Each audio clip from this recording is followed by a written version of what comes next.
Herzlich willkommen zum Livestream Gottesdienst von der FG Embrach. Mein Name ist Hans-Uli Klinger und ich führe heute durch den Morgen. Herzlich willkommen auch Gäste, die das erste Mal in den Livestream hinschauen. Macht es euch bequem, lasst euch überraschen, was euch alles erwartet heute Morgen. Wir starten heute mit einer neuen Predigtserie über Psalmen. Der Philemon Resnick, unser Prediger, möchte uns heute den Psalm 121 weitergeben. Psalmen sind eigentlich in der Bibel das Gesangbuch. Und Psalmen machen einen Haufen Zusagen. Ein Beispiel. Zusagen sind auch im Prinzip das Benzin von unserem Lebensmotor. Wir leben von diesen Zusagen. Zum Beispiel im Geschäft am Donnerstag, letzten Donnerstag, kommt der Arbeitskollege auf mich zu und sagt, du hast ja morgen frei, willst du nicht heute Nachmittag schon heim? Ich würde das übernehmen. Was für eine Zusage. Ich bin am 12 Uhr abgerauscht und habe den Nachmittag genossen. Oder gestern natürlich, als ich ein bisschen am Vorbereiten war, hat Windows wieder mal ein Update gemacht und mein Word ist nicht mehr gelaufen. Was machst du denn? Wir in der Gemeinde haben einen, der rauskommt, der Jean-Pierre, ruft ihn an und er macht die Zusage, ja, ich komme. Und damit ist eigentlich die Situation gerettet. Oder, dass er mich jetzt sieht, das hat auch Zusage gebraucht von unseren Technikern. Die sehen ihn nämlich nie. Die sitzen hinten. Ja, wir sind da. Ja, wir schauen, dass es läuft. Und darum sehen Sie mich. Herzlichen Dank für eure Arbeit, die ihr immer wieder tut, die wir eben nicht sehen. Ich habe mir schon überlegt, die Kamera zu kehren, aber dann wären die ganzen Einstellungen hinüber. Also, danke vielmals. Wir werden zuerst die Predigt hören vom Philemon eben über den Psalm 121. Anschliessend haben wir zusammen einfach auch einen Anbetungsteil mit unserer Band, wo ihr einfach da mitrocken könnt. Steht doch auf, singt die Lieder mit. Ich bin jetzt nicht mal sicher, ob der Text eingeblendet wird. Und sonst sind bekannte Lieder. Singt die mit, geht mit, betet Gott so an. Anschliessend an den Gottesdienst wäre nachher ein Zoom-Meeting. Das heisst eigentlich unsere Kaffeebar, wo wir miteinander noch ein bisschen plaudern können über das Zoom. Der Link ist auf unserer Homepage. Schaut doch hier, wenn ihr dort ein bisschen mitplaudern. Zum Anfang möchte ich jetzt noch beten. Ja, Vater im Himmel, ich möchte dir danken, dass wir einfach wissen dürfen, dass dein Wort, das du in der Bibel uns gegeben hast, dass das einfach da wahr ist und dass wir einfach auf das zählen dürfen. Und du machst so viele Zusagen, die wir auch heute hören dürfen, du dir viel. Darum bitte ich dich, dass du ihn einfach da leitest und führst in den Worten, in den Gedanken und dass gerade du, der jetzt auf dem Sofa sitzt, kann angesprochen werden. In die Situation, wo du dich gerade drin befindest. Hab Dank, Vater, bist du bei allen deinen Zuhörern jetzt die in der Stube. Amen.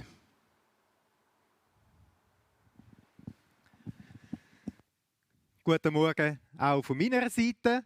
Es ist so schön, dass wir miteinander Gottesdienst feiern an diesem wunderschönen Tag. Ja, es ist schönes Wetter für draussen, aber auch einfach mit Gott in Verbindung zu sein, ihn reden zu lassen zu unseren Herzen, das ist etwas, was so gut tut. Und gerade wenn wir heute in der Psalmenserie anfangen und in den ersten Psalm eintauchen, dann ist das doch ein besonderes Privileg. Und gerade wenn wir von den Psalmen reden, ist mir wichtig, dass wir so zwei Sachen ein bisschen im Hinterkopf haben. Einerseits Psalmen, was ist das für ein Buch in der Bibel? Es ist wahrscheinlich das Buch aus dem Alten Testament, das am beliebtesten ist. Es ist ja spannend, es gibt ganz viele Neue Testament-Ausgaben, die einfach noch Psalmen dann hinzufügen.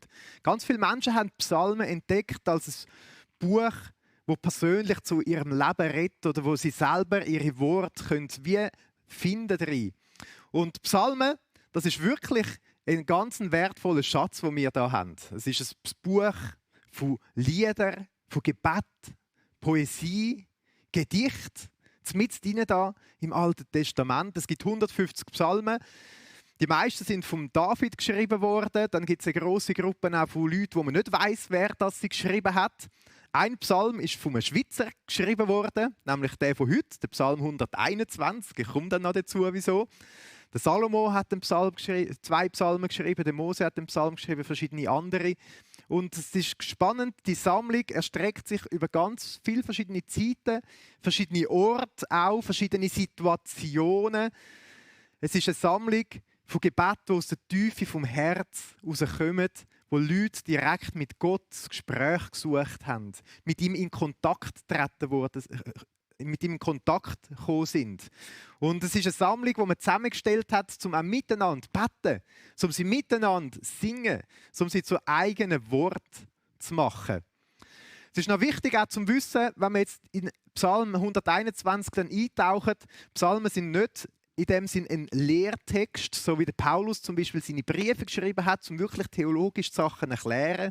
Es ist nicht ein Geschichtstext, so vielleicht wie Evangelien, die das Leben von Jesus beschreiben. Es ist auch nicht ein Gesetzestext wie im Mose, sondern es sind Lieder. Es ist schön. Es sind wirklich Texte, die von Schönheit geprägt sind. Und mein Wunsch ist, gerade wenn wir Psalmen lesen, dass sie auch zu unseren eigenen Gebet werden können. Zu unseren eigenen Worten, wo wir uns drin wiederfinden können. Wo wir vielleicht auch zu umwandeln, umformulieren und so ins Gespräch kommen mit Gott, mit unserem Schöpfer. Das Zweite, was mir ganz wichtig ist im Zusammenhang mit den Psalmen, es ist ganz spannend, wenn man die Psalmen betrachtet, merken wir, wie sie verändernd wirken. Es ist ein Teil vom Wort von Gott, vom lebendigen Wort von Gott, inspiriert von ihm. Und wenn man sie liest, wenn man sie betet, dann fängt es an, in einem drin etwas zu verändern. Fast alle Psalmen, wenn man sie liest, dann startet es irgendwo an einem Ort, in einer Klage, in einem Lied, in einem Unverständnis über etwas oder irgendeinem Thema. Und man merkt, durch das Reden mit Gott, durch das Gespräch fängt sich an, etwas zu verändern und es kommt eine neue göttliche Perspektive in Better, in der das sagt, oder singt ihnen. Und das möchte ich auch, dass wir es miteinander entdecken, wie Psalmen, wie die Auseinandersetzung mit dem Wort von Gott, wie die Lieder und Gedichte, die Poesie unsere Herzen aufmacht und ermöglicht, dass im Gespräch mit Gott er unsere Herzen auch verändern darf. Und dafür wollen wir Gott auch miteinander beten. Danke, Vater im Himmel, für das wunderbare Wort, das du uns gibst, für die Psalmen, die wir haben dürfen. Und danke, dass es ein lebendiges Wort ist. Danke, Jesus Christus, dass wir in deinem Namen verbunden sein können, heute an dem Morgen. Und Heiliger Geist, hilf uns, dass wir unsere Herzen aufmachen können, dass du wirken kannst und dass wir uns verändern lassen durch dich und deine Perspektive gewinnen. Amen. Wir starten heute mit dem Psalm 121, ein sehr schöner Psalm. Wir werden im nächsten Sonntag verschiedene andere Psalmen, ganz unterschiedliche, miteinander beleuchten. Es ist sehr vielfältig, was man alles entdeckt in den Psalmen hinein. Und wenn wir jetzt im Psalm 121 eintauchen, dann wünschte ich mir eigentlich, dass wir es in der Originalsprache, in dem Althebräisch miteinander lesen, um die Schönheit in dem Text auch zu entdecken. Die verschiedenen Reime, die es zum Beispiel gerade im Psalm 121 gibt, oder der Rhythmus der Sprache, der regelmäßige. Mir ist wichtig, dass uns das bewusst ist beim Lesen vom deutschen Text, von der deutschen Übersetzung, dass die Schönheit in dem Sinne nicht mit übersetzt werden kann. Aber dann können wir uns bewusst sein, das ist ein Stückchen Kunst, die uns entgegenkommt. Vielleicht können wir sagen, gut, wenn man es auf Deutsch übersetzt, wenn man es musikalisch vertonen oder so, dann können wir ein bisschen von dieser Schönheit zum Ausdruck bringen. Und gerade der Psalm 121, der ist ganz vielfältig vertont worden. Eine von meinen absoluten Lieblingsvertonungen ist von Felix Mendelssohn, der das Terzett geschrieben hat für 3 Gesangsstimmen. Hebe deine Augen auf zu den Bergen. Vielleicht könnt ihr es mal googlen oder auf YouTube eingeben. So schön das Terzett. Hebe deine Augen auf aus dem Psalm 121. Vielleicht so kommt die Schönheit ein bisschen zum Ausdruck. Aber sind wir uns bewusst beim Lesen vom Text, dass da richtig viel Poesie drin steckt. Und das Zweite, die Situation von dem Psalm. Ich habe gesagt, es sind ganz unterschiedliche Orte, Situationen geschrieben worden. Die Überschrift von dem Psalm ist ein Wallfahrtslied oder ein Stufenlied. Also mit anderen Worten, ein Lied, das man in die Sammlung aufgenommen hat, um es miteinander singen oder beten oder reden, wie auch immer, wo man aufgelaufen ist, Richtung Jerusalem. Jerusalem, eine Stadt, die auf dem Berg liegt, auf Bergen, auf Hügeln oben. Und wenn man da raufgeht, in der Pilgerreise, ins Heiligtum, zum Tempel, zu der Begegnung mit Gott, für das sind die Wallfahrtslieder gedacht. Und jetzt im Psalm 121 gibt es verschiedene Gründe, die nahelegen, dass das ein Psalm ist, wo man bewusst gesammelt hat, für wenn man dann rausgeht von dort. Wenn man wieder zurückgeht, wenn man die Stufen runterläuft und ab dem Berg runtergeht und sich erinnert, was man erlebt hat auf dem Berg. Also das Wallfahrtslied, ich stelle mir das auch ganz praktisch vor. Man ist da miteinander unterwegs, vielleicht mit der Familie, Bekannten, Freunden. Einer erzählt, ich habe das erlebt, ich habe den und den Zuspruch bekommen. Und die anderen sagen, ja, das ist gut oder das verstärken. Man kommt miteinander so wirklich ins Gespräch hinein und ist unterwegs in der Landschaft, in den Bergen. Ein hügeliges, bergiges Gebiet rund um Jerusalem rundherum. Also das ist so der Kontext von dem Psalm 121. Darum lass uns jetzt mal eintauchen. Es ist ein kurzer Psalm, 8 Verse. Wenn man es jetzt poetisch anschaut, sind es eigentlich 4 Verse, immer 2 Bibelverse zusammengehen, so ein Gedichtsvers miteinander, so einen 4-versigen Psalm. Lassen uns miteinander lesen.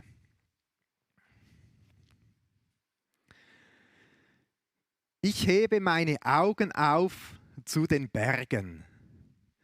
Woher wird meine Hilfe kommen? Meine Hilfe kommt vom Herrn, der Himmel und Erde gemacht hat. Er wird nicht zulassen, dass dein Fuß wanke. Dein Hüter schlummert nicht. Siehe, nicht schlummert und nicht schläft der Hüter Israels. Der Herr ist dein Hüter, der Herr ist dein Schatten über deiner rechten Hand. Am Tag wird die Sonne dich nicht stechen, der Mond nicht bei Nacht. Der Herr wird dich behüten vor allem Unheil. Er wird dein Leben behüten. Der Herr wird deinen Ausgang und deinen Eingang behüten von nun an bis in Ewigkeit. Ein wunderschöner Psalm. Und wenn wir den lesen, wenn wir da eintauchen, auch ganz viele Zusagen, die man da drin findet, die uns zu einer Stärkung auch werden können. Ja, vielleicht hast du entdeckt, dass es der Psalm ist, der von einem Schweizer geschrieben worden ist. Also so viel Sehnsucht nach den Bergen, das muss ja eigentlich fast da irgendwo aus der Alpenregion kommen. Ich weiß nicht, vielleicht gehörst du auch zu den Menschen, die gerne in die Berge gehen. Aber das Bild von dem Berg, es ist da kein Schreiber überliefert in der Bibel, aber das Bild von dem Berg, das weckt irgendwo schon so eine Sehnsucht. Und es sind so wie 2 Sachen, die da reinstecken. Ich glaube, auf der einen Seite entdeckt man da, und ich mal die eine Seite von so einem Berg malen, der Blick zurück, die Sehnsucht nach dem Berg, mit dem Heiligtum drauf, Jerusalem, Begegnung mit Gott. Ich hebe meinen Blick auf zum Berg und denke, hey, dort bin ich im Gespräch mit Gott. Dort habe ich Zuspruch bekommen. Dort habe ich Zuversicht gewonnen. Vielleicht kennst du das auch, wenn du in den Bergen gehst, wandern und raufschaust und denkst, ja, irgendwo ein Ort, wo ich näher bei Gott sein kann, wo ich ihm begegnen kann. Mir geht das manchmal so, mich zieht jetzt etwa die ein bisschen in die Höhe rauf. Ich weiss nicht, woher das kommt. Vielleicht, weil Jesus auch mit seinen liebsten Jüngern auf dem Berg der Verklärung war. Oder weil der Mose auf den Berg Sinai aufgerufen worden ist, um dort Gott zu begegnen. Aber so die Vorstellung, irgendwo in die Höhe raufzugehen. Vielleicht ein bisschen über dem Alltag drüber und dort können Gott begegnen. So die Sehnsucht nach dem Ort der Begegnung mit Gott. Das ist, glaube ich, etwas, was in dem Bild von dem Berg drinsteckt. Aber auch etwas Zweites steckt da drin. Gerade wenn wir uns die Situation vorstellen, kommt man aus dem Heiligtum raus, geht die Stufen runter, zurück in den Alltag. Man hat die Bergwelt, die Hügelwelt vor sich. Man denkt vielleicht an Gefahren, die einem da begegnen. Jesus hat einmal das Gleichnis vom barmherzigen Samariter erzählt, wo dort in dieser Berggegend stattgefunden hat. Wo Räuber offensichtlich ihr Handwerk getrieben haben. Also Berge auch als ein Ort von Gefahr, von Not, von Unsicherheit. Und vielleicht der Beter, der da kommt aus dem Heiligtum raus und von sich die Berge sieht und an seinen Alltag denkt. An die Berge, die im Alltag auf ihn warten. An Sachen, die ihn beschäftigen, die ihn abziehen, die ihn irgendwo etwas Schweres in ihn machen. Ich glaube, das ist so wieder ein bisschen der zweite Aspekt, wenn wir an den Berg denken, wo aber in diesem Psalm 121 wie zusammenkommt, zusammen zu einem Punkt kommt. Die Sehnsucht nach der Begegnung mit Gott, aber der Berg auch vom Alltag. Und ich möchte dich an dieser Stelle fragen, was sind deine Berge vom Alltag? Was sind deine Orte, wo du an die nächste Woche denkst und es dir mulmig zumut ist? Wo du nicht weißt, was dich erwartet? Wo du dich fragst, wie soll das gehen? Wo du vielleicht so wie der Psalmschreiber rufst, hey, woher kommt meine Hilfe? Etwas, was er ruft da. Hilfe!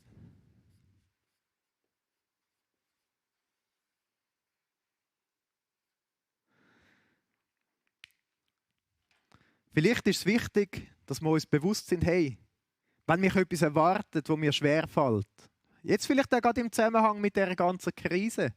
An gewisse Sachen hat man sich schon fast ein bisschen gewöhnt, denn mir geht es jetzt so unterdessen. Aber gewisse Sachen sind immer noch sehr speziell und fängt man richtig an zu vermissen jetzt auch. Also zum Beispiel da miteinander können Gottesdienst feiern, nicht nur digital, sondern dass man sich physisch sehen kann, dass man Gemeinschaft haben miteinander. Das ist etwas, das fehlt mir. Vielleicht gibt es andere Sachen, die dich belasten, die dir fehlen, die dir schwerfallen, die für dich ein Berg sind im Alltag. Und dann dürfen wir wissen, hey, wir dürfen rufen, Gott, hilf du! Und es ist ja ganz spannend, der Psalmschreiber, der kommt selber zu dem Schluss und sagt, ja, woher kommt meine Hilfe? Sie kommt von Gott. Um das nochmal zusammenzufassen im Vers 1, ich hebe meine Augen auf zu den Bergen. Woher wird meine Hilfe kommen? Und dann kommt der schöne Zuspruch, wo sich der Psalmschreiber da selber gibt. Meine Hilfe kommt vom Herrn. Ganz spannend, das Wort, das da für Hilfe gebraucht wird, Eser, das ist etwas, das so in dieser Art und Weise etwa 20 Mal vorkommt im Alten Testament und wo immer Gott beschreibt, nicht als einer, der einfach ein bisschen hilft, ein bisschen Unterstützung gibt da und dort, sondern als Gott, der kommt und rettet. Rettet aus der Situation raus. Also es geht mehr um eine allumfassende Rettung, als einfach so um eine kleine Hilfestellung schnell da oder dort, dass es wieder ein bisschen runder läuft. Und das ist der Fokus, den der Psalmschreiber einnimmt. Ich schaue zu Gott. Er hilft. Und es ist ja spannend, wenn ich jetzt den Vers 2 lese, der Fokus, der da raufkommt. Meine Hilfe kommt vom Herrn, der Himmel und Erde gemacht hat. Es wird da bewusst zwei Sachen in den Fokus gerückt. Himmel und Erde hat der Gott gemacht. Und der Gott, der den Himmel und die Erde gemacht hat, der hat auch alles zwischen ihnen gemacht. Er hat auch alle Berge gemacht. Er hat alles in seiner Hand. Er hat alles im Griff. Es gibt nichts, was ihm unmöglich ist, was ihm zu gross wäre. Und das ist so ein wunderbarer Rahmen. Jetzt weiss ich aber nicht, wie es dir geht. Vielleicht geht es dir gleich wie mir an dem Punkt. Ja, ich weiss das. Ich weiss schon, dass Gott mir hilft. Ich rufe, Gott, hilf mir.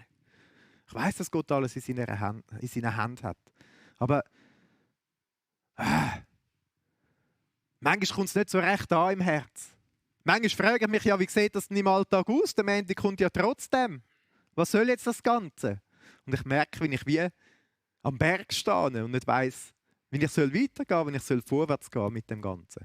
Und da ist es wunderschön, wenn wir jetzt weiterlesen, wie plötzlich die Perspektive in dem Psalm anfängt zu wechseln. Und zwar nicht mehr das Ich, das redet, sondern jemand anders, der anfängt zu reden zu dieser Person, der einen Zuspruch gibt, der sagt, hey, da ist wirklich Gott. Gott kommt und hilft dir. Also es ist ein Dialog, der startet.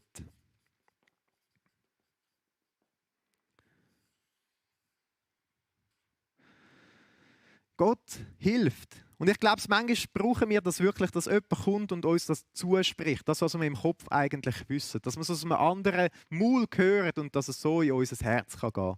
Und vielleicht bist du auch da jetzt heute an dem Morgen oder wann auch immer du das los ist und sagst, hey, ich habe im Moment keine Berge. Wenn ich in die nächste Woche schaue, dann ist da die breite Autobahn oder was auch immer. Mir geht es gut und ich bin zufrieden, so wie es ist. Sogar in dieser ganzen Krise hinein. Dann wäre vielleicht dein Punkt, dass du sagst, hey, ich tue es jemand anderem zusprechen. Jemandem, der es vielleicht nötig hat. Wo ich merke, hey, die Person, die braucht so einen Zuspruch.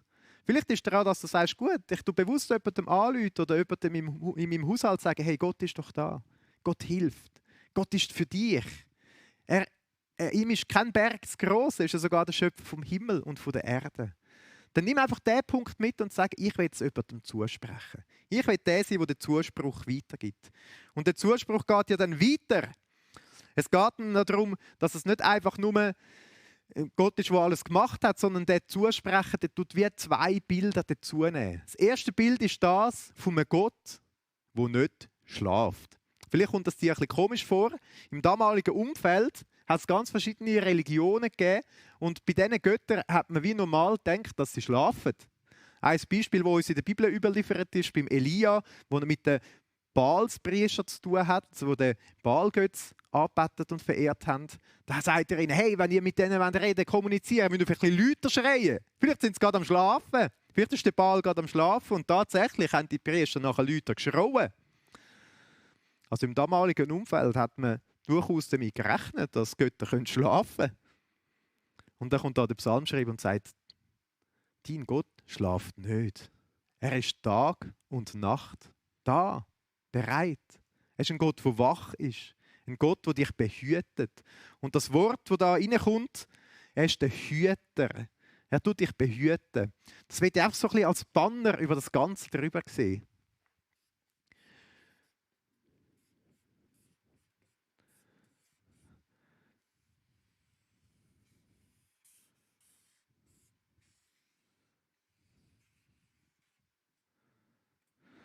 Gott ist der Hüter, und zwar egal, ob Tag ist, ob Nacht ist, ob Sonne ist, ob Regen ist. Es wird dann sogar noch weiter ausgeführt. Und interessant, das Bild, das da dazu kommt, Gott schaut, dass der Fuß nicht wankt. Also der Weg, wo man unterwegs ist, quasi der Lebensweg, wo man geht. Gott hütet oder behütet den Lebensweg. Also etwas, was unter dem Hut quasi von Gott ist unser Vorwärtsgehen.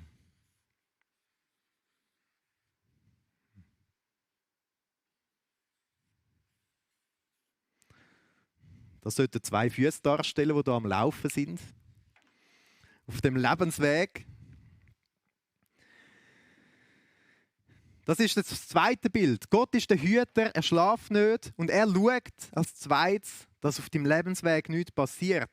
Ein sehr schöner Zuspruch. Wenn wir das lesen in den Versen 3 und 4, dann begegnet uns genau das. Er wird nicht zulassen, dass dein Fuß wanke.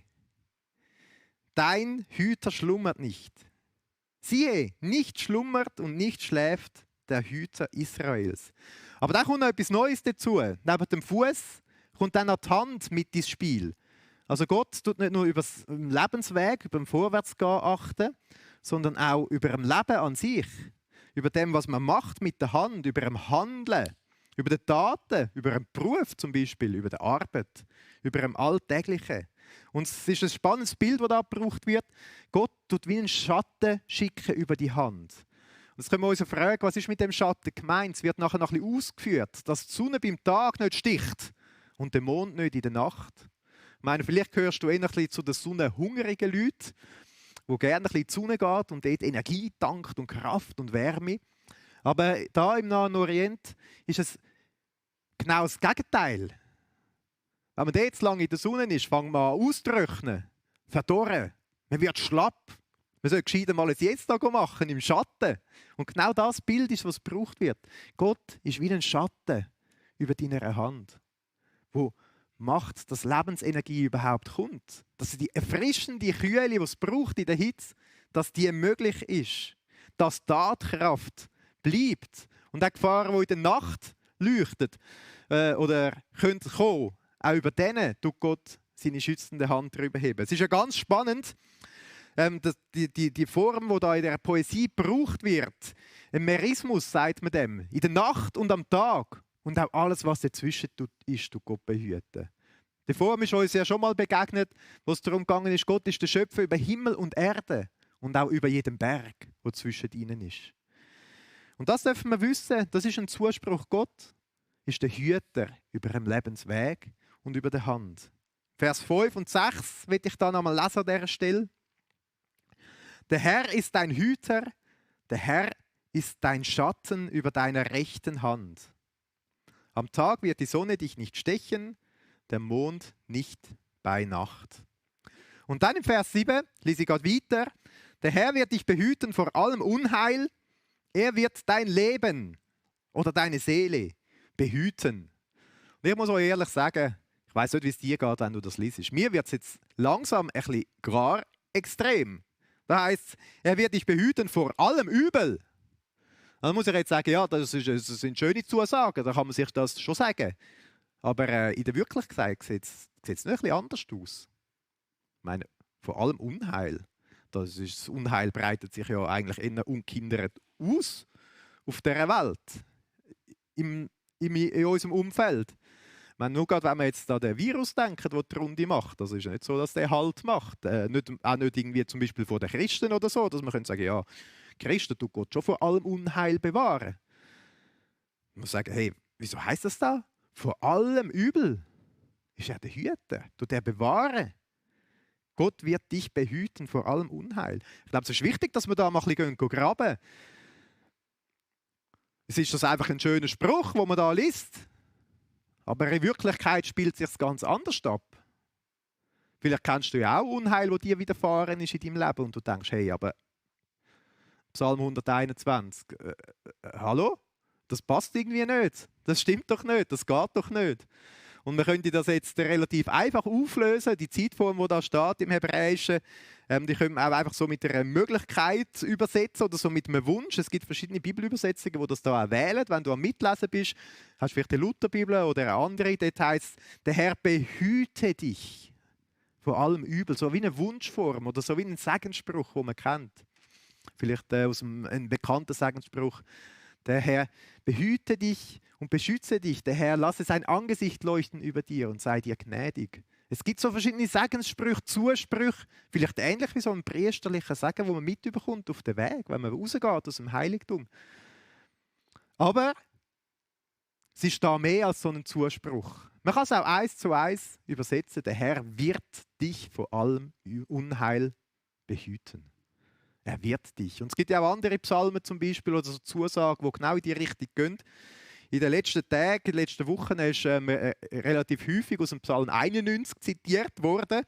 Dort heisst es auch, dass Gott für einen schaut, dass er über einen wacht, dass er seine, bildlich gesprochen, Flügel, seine Schwingen ausbreiten über einem und einem Schutz gibt. Und dann wird aufgezählt, von was allem. Unter anderem ist dann die Rede von der Pest und von Seuchen. Ich glaube, darum ist der Psalm in der letzten Zeit immer wieder vorgenommen worden. Hey, jetzt haben wir ja da so eine Pest, wo man geht. Jetzt haben wir so eine Seuche, wo man geht. Und dann da die Zusage in der Bibel, Gott wird dich behüten, beschützen vor all dem. Und wenn man weitergeht, dann steht, neben dir, du wirst laufen und neben dir werden 1000 fallen und 10.000 umkehren, aber dich wird es nicht tüpfen. Und da fragen wir uns schon ein bisschen, was ist denn mit so Zusagen? Mich wird es nicht tüpfen. Heißt das zum Beispiel jetzt, der Coronavirus kann keine Christen treffen? Das wäre noch schön. Ist aber nicht so. Mein Pastorenkollege von einer FEG im Zürich-Unterland war auf der Intensivstation und hat sich etwa nicht angesteckt bei irgendwelchen komischen Handlungen, sondern anscheinend bei einem Interview auf der Bühne, das er gemacht hat, quasi sogar im Dienst für das Reich von Gott. Und wir müssen ja gar nicht so weit denken. Also jeder Christ, es ist klar, es gibt Krankheiten, es gibt Leid im Leben. Es ist eine Realität, die wir alle kennen aus unserem eigenen Leben. Und ich muss gar kein Prophet sein, dass ich das sagen kann. Bis Jesus wiederkommt, wird jeder von uns tüpfen, dass wir mal sterben müssen. Eigentlich so der Höhepunkt von allem Krankheit und Leiden. Wir könnten so Zusagen da stehen, im Psalm 121, im Psalm 91. Und ich möchte an dieser Stelle bewusst noch einen zweiten Text dazu nehmen. Es ist ganz wichtig, dass man so Stellen auch richtig versteht, dass man nicht falsch darüber denkt. Es hat Kirchen gegeben in den USA, die gefunden haben, ihnen können den Coronavirus gerade wegen so Stellen nichts anhaben und die machen einfach das Programm ganz normal weiter. Und da können wir sich ja schon fragen. Und darum möchte ich an dieser Stelle einen Text aus dem Römerbrief dazu nehmen, der da mehr Licht reinbringen kann. Ein Text, den Paulus schreibt, so eine Art Lehrtext. Ich finde, er ist eigentlich auch sehr poetisch geschrieben. Einer von meinen Lieblingstexten, vielleicht sogar so ein bisschen das Höhepunktkapitel von Paulus im Römer 8. Da schreibt er so viele eindrückliche, krasse Sachen, die einem sehr bewegen. Und er schreibt da von den Leuten, die an Jesus glauben, die Kinder sind von Gott, wo in seine Familie aufgenommen worden sind. Und dann heißt da im Vers 18, denn ich denke, dass die Leiden der jetzigen Zeit nicht ins Gewicht fallen gegenüber der zukünftigen Herrlichkeit, die an uns offenbart werden soll. Also Paulus sagt, es gibt Leid in dieser Zeit. Auch für Christen, für Kinder von Gott, für Kinder, die mit dem Heiligen Geist erfüllt sind. Interessant, aber er bringt eine neue Perspektive in. Er sagt, angesichts von der Herrlichkeit, die in Ewigkeit wird sein, ist das wie nichts. Und das denkt man vielleicht, okay, Paulus, du weißt ja nicht, was ich für Leiden habe in meinem Leben. Aber der Paulus ist einer, der hat auch sehr viel Leid in seinem Leben. Er ist mehrmals gesteinigt worden und hat nur mit Glück überlebt. Er ist im Gefängnis gesessen, er ist am Schluss als Märtyrer gestorben. Ich glaube, der Paulus hat gewusst, was Leid auf dieser Welt kann bedeuten. Und er sagt, das ist alles im Vergleich zu der Ewigkeit, zu der Herrlichkeit nichts. Wenn wir dann weiterlesen im Vers 28, spannend, wie es da weitergeht. Wir wissen aber, dass denen, die Gott lieben, alle Dinge zum Guten mitwirken, denen, die nach seinem Vorsatz berufen sind. Also Paulus geht sogar noch einen Schritt weiter und sagt, das Leid, das einem widerfahren kann, das, was passiert, das kann sogar einem zum Guten mitwirken. Vielleicht in dem, dass es den Glauben tragfähiger macht. Dass es einem stärker macht. Dass es einem näher zu Gott anbringt. Es gibt viele Menschen, die so berichten, wie sie im Leid näher zu Gott kommen, weil sie bewusst die Gegenwart von Gott suchen. Der Paulus tut das an anderen Stelle sogar noch ins Extreme treiben. Er sagt, für ihn ist sogar das Sterben auf dieser Welt ein Gewinn. Jetzt können wir sagen, er spinnt. Aber er hat eine andere Perspektive. Er hat eine Perspektive, die in die Ewigkeit hineingeht. Der Petrus schreibt darüber in seinem Brief im 1. Kapitel, dass man sich jubeln und frohlocken kann, wenn es Prüfungen, wenn es Leid, wenn es Versuchungen gibt. Weil das ist eine Möglichkeit, dass man seinen Glauben kann bewähren kann. Vielleicht ist auch die Corona-Krise jetzt gerade so eine Möglichkeit, dass man sagt, hey, das bedeutet für mich Leid. Die Einsamkeit, das ist nicht einfach. Die Quarantäne. Oder bist du nur noch so viel am Arbeiten, dass du fast keine Pause mehr hast und hast Angst, dass du dich anstecken könntest. Ja, jetzt sagen, hey, hebt mein Glauben auch in dem Moment. Finde ich den Kontakt zu Jesus? Kann ich das erleben, auch wenn die Kirche am Sonntagmorgen nicht miteinander vor Ort stattfinden, sondern über den Livestream in die Stube daheim? Eine Probe, eine Prüfung vom Glauben. Wenn wir noch ein bisschen weiterlesen im Römer 8, ich springe vorher zum Vers 29, dort schreibt der Paulus, Christen sind auserwählt und sie sind dazu bestimmt, dem Bilde seines Sohnes gleichförmig zu werden. Interessant, dass der Paulus schreibt, Christen sind dazu bestimmt, dass sie ähnlich werden wie Jesus. Und Jesus ist den Weg gegangen und ist jetzt in der Herrlichkeit beim Vater. Aber der Weg, den er gegangen ist, der ist durch sehr grosses Leid durchgegangen, bis ans Kreuz. Und der Paulus schreibt, das ist die Berufung, die man hat als Kind von Gott. Gleich zu werden, gleichförmig werden, wie Jesus. Vielleicht können wir sagen, durch ein irdisches Leid durch, in die ewige Herrlichkeit. Wenn man weiterliest, Vers 32, im Römer 8. Er, der doch seinen eigenen Sohn nicht verschont, sondern ihn für uns alle hingegeben hat, wie wird er uns mit ihm nicht auch alles schenken? So spannend, wie es da weitergeht. Der Paulus sagt, hey, Gott hat euch doch alles geschenkt. Er hat ja Jesus auf die Welt geschickt. Und Jesus ist am Kreuz von Golgatha gestorben. Zum Vergehen. Zum alles Böse, alles Schlechte vergehen. Zum die Sünde und die Last der Welt tragen. Und er möchte dir ein neues, ewiges Leben schenken. Es ist da von einem Geschenk die Rede, von beschenkt sein ist da die Rede. Ein Geschenk, etwas mega Schönes. Ein Geschenk können überzukommen. Ich stelle mir das so ein bisschen so vor, die Bibel beschreibt oft auch am Ende der Welt, wo es so eine Art wie ein Gericht wird geben. Stellen wir uns vor, als würde man dann dort sitzen und als käme der Ankläger rein und sagt, hey, aber der Mensch steht in dem Fall. Hey Gott, schau ihn mal an. Der hat in dem Fall noch viel Böses gemacht in seinem Leben, gell? Musst du im Fall schauen. Der hat im Fall gelogen, gell? Und von dir, Gott, hat er nicht so gut gedacht. Also quasi wie die Bibel tut es personifizieren, wie das Unheil in Person, wie das Böse in Person. Der Teufel selber, der als Ankläger auftritt und sagt, hey, der hat im Fall einiges Böses gemacht. Der, Gott, ich würde ihn nicht zu dir lassen. Gell? Das ist ja so nicht klar. Der ist nicht gerecht. He? Und jetzt lassen wir weiter, Vers 33. Wer wird gegen Gottes auserwählte Anklage erheben? Gott ist es, der rechtfertigt. Die Geschichte geht so weiter, wenn man sich das jetzt bildlich vorstellt. Wir sind ja mit den Psalmen unterwegs, das sind viele bildliche Sachen. Gott sagt, hey, aber wenn ich den Menschen anschaue, sorry, der ist rein, der ist gerecht. Ich habe ihm ja alles vergeben. Er ist sauber, er ist sogar heilig. Ich tue ihn rechtfertigen. Und der Ankläger hat an dieser Stelle nichts zu sagen. Das ist das Geschenk, das Jesus davor redet. Hey, nimm das Geschenk an. Das Geschenk von der Vergebung. Das Geschenk, um ein Kind von Gott zu werden. Ein Auserwählter von ihm. Und damit eine Ewigkeitsperspektive bekommen, dass es keinen Ankläger mehr geben kann. Eine Ewigkeitsperspektive, die in die Herrlichkeit hineingeht.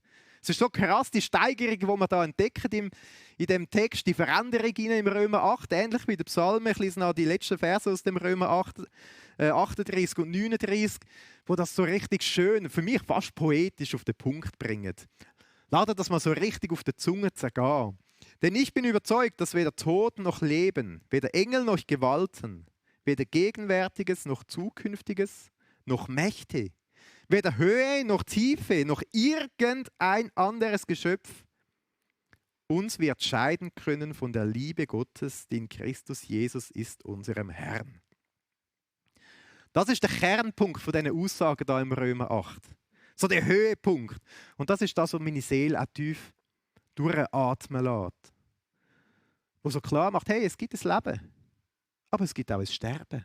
Es gibt Höhen, es gibt auch Tiefen. Es gibt Gutes und es gibt auch Schlechtes, was einem widerfährt. Aber es gibt nichts. Es gibt nichts, was einem jemals trennen von dieser Liebe von Gott. Was einem jemals trennen von dieser Ewigkeitsperspektive, die man bei ihm haben kann. Kein Tod, keine Krankheit, kein Leiden, kein Problem, kein Berg, der in unserem Leben auftaucht. Mit anderen Worten, der Herr wird dich durch die Welt durch das Leid, durch die Schwierigkeiten, durch das Übel von dieser Welt durchtragen. Und zwar zum Vater hin. In eine Ewigkeit hinein. Er wird dich und dein Leben behüten, dass dich nichts jemals wieder von Gott wegbringen kann. Er wird deine Seele bewahren, dass sie mal in Ewigkeit bei Gott sein kann. In dieser Herrlichkeit. Und im Vergleich dazu schreibt der Paulus, ist alles Leiden da auf der Erde wie nichts. Und alles Schöne, was wir erleben dürfen, alles Liebevolle, ist wie ein kleiner Vorgeschmack. Und das bringt mich jetzt zurück zum Psalm 121. In dem Vers 7 heißt es nämlich, der Herr wird dich behüten vor allem Unheil. Er wird dein Leben behüten. Das ist genau der Fokus, was es hat. Er wird dein Leben behüten. Und zwar nicht in dem Sinn, dass kein Leid widerfahren kann, dass man nicht mal den Fuß noch anstoßen kann, aber er wird es bewahren, dass es nicht ins Wanken kommt. Dass das Leben beim Vater bleibt. Dass nichts einem trennen von der Liebe bei Gott. Das ist das, wo er uns behüten wird, wo wir die Zusage können jeden Tag wieder ernst nehmen können. Gott hat uns in seinen Händen und er hütet über uns.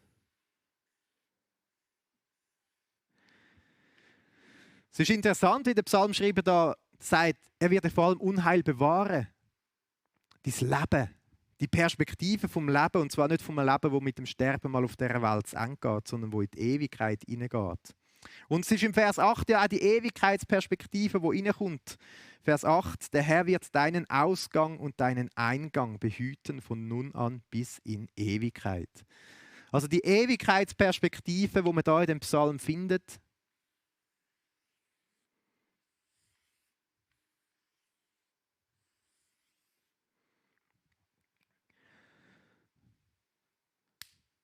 wo eigentlich so ein bisschen wie das Ziel ist und der Höhepunkt. Hey, Gott wird dich behüten, Gott wird dich beschützen und er wird nicht zulassen, dass dein Lebensweg, dass das, was du tust mit der Hand, dass irgendetwas gibt, wo dich jemals trennen von ihm, wo dein Leben könnte in Gefahr bringen, dass es könnte in Ewigkeit bei Gott sein.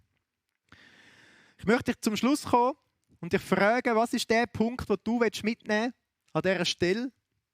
Vielleicht sind es einfach so Berge von deinem Alltag, wo du siehst und sagst, hey, ich bin belastet in diesem und jenem hinein. Gott, ich brauche dich, ich brauche deine Hilfe. Bitte komm und hilf mir mit meinen Bergen. Manchmal tut es einfach auch so gut, wenn man bewusst sagt, ja Gott, ich suche dich, ich suche die Nähe zu dir. Ich suche deine Hilfe und deine Rettung. Ich mag mich erinnern, dass ich letztens auf meinem persönlichen Gebetsberg war. Es ist ehrlich gesagt nicht ein Berg, es ist einfach ein Feldweg da ein bisschen oben drauf von Embrach. Aber ich war dort am Betten mit Gott und etwas, was mich belastet, habe ich von ihm bewegt. Ich habe gesagt, Gott, ich brauche deine Hilfe. Es belastet mich. Und es war so gut, wie Gott hineingeredet hat dort in die Situation. Es war dort in dem Moment so, dass Gott mich wie meinen Blick geführt hat an verschiedene Orte und ich gemerkt habe, hey, es gibt noch so viel, was läuft. Und mein Problem, das ist echt gar nicht so ein grosses. Die Welt geht nicht unter wegen dem. Es hat mich wie Klasse in dem hineingemacht. Und Gott hat mir in dem Moment geholfen, indem er mir gezeigt hat, hey, ich bin da mit dem. Ich bin da mit dir in dem inne mit dem Berg. Aber die Welt geht weiter. Die Welt geht nicht unter wegen dem. Und ich konnte die ganze Last in dem Moment weggeben, Gott hingeben. Und dann war es interessant, dann hat mich Gott geschickt, nicht so, wie ich gedacht hätte, auf eine andere Art und Weise mit dem Problem umzugehen und einen Schritt vorwärts zu gehen. Er hat mich dann auch zum Handeln geschickt. Ganz interessant. Also vielleicht ist es einfach daran, dass du sagst, hey, ich richte meinen Blick auf Gott. Wo kommt meine Hilfe her? Gott, ich brauche Hilfe. Vielleicht ist auch der Punkt, dass du sagst, ich bin der, der es zuspricht jemandem. Er braucht Zusage von mir. Jemand in meinem Umfeld. Und darum möchte ich ihm sagen, hey, Gott hilft dir. Gott ist da, Gott hat alles in den Händen. Er ist grösser, er ist der, der Himmel und Erde gemacht hat. Vielleicht ist es auch einfach daran, dass du das dir auf der Zunge zergehen lässt und immer wieder neue Erinnerungen rufst. Hey, es gibt Leid auf der Welt. Es gibt Krankheit. Es gibt Schmerzen. Manchmal tut Gott einem so einen Berg einfach wegnehmen und einebnen, indem er ein Wunder tut. Manchmal führt einem Gott aber auch durch das dunkle Tal und ist mit uns. Aber es gibt nichts von all diesen Sachen, die uns jemals trennen von Gott, von der Liebe von Gott, dass wir sein Kind sein können. Vielleicht bist du auch da und sagst, ja, ich will das Geschenk auch annehmen. Ich will auch ein Kind von Gott sein. Ich will die Ewigkeitsperspektive in meinem Leben haben. Eine Perspektive, die weitergeht als das in dieser Welt. Dann möchte ich dich einladen, dass du das Geschenk von Gott annimmst. Dass du die Vergebung von Jesus annimmst und dein Leben ihm gibst, dass er es behüten kann und du sein Kind kannst werden. Lass uns zusammen beten. Wenn du dein Leben noch nie bewusst Jesus gegeben hast und gesagt hast, doch, ich will ein Kind von Gott werden, ich will die Ewigkeitsperspektiven bekommen, dann will ich dich einladen, dass du die Worte in deinem Herzen oder laut an dem Ort, wo du bist, mitbeten. Danke, Jesus, für das Geschenk, das du uns geben willst. Danke für die Vergebung, die du geben willst. Danke, Vater im Himmel, hast du Jesus Christus geschickt auf die Welt, wo am Kreuz gestorben ist, um für alle Schuld, für alles Böse, für alles Unheil die Strafe zu zahlen. Jesus, ich will die Vergebung in Anspruch nehmen. Vergib mir, was ich falsch gemacht habe und mach mich zu deinem Kind.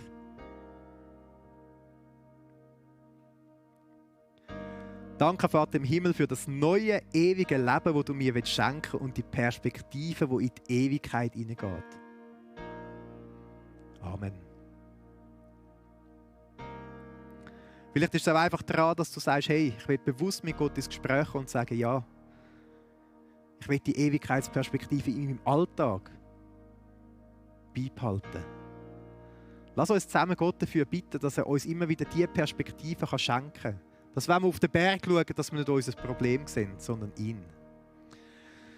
Danke, Vater im Himmel, für die Ewigkeitsperspektive, die du schenkst. Danke, dass du deine Hoffnung gibst und dass du sagst in deinem Wort, dass alles Leid auf dieser Welt, All die Orte, wo wir Hilfe brauchen, alles, was uns beschäftigt, was uns schwerfällt, alle Lasten, dass es nichts ist im Vergleich zu dem, was wir mal in Ewigkeit bei dir dürfen haben.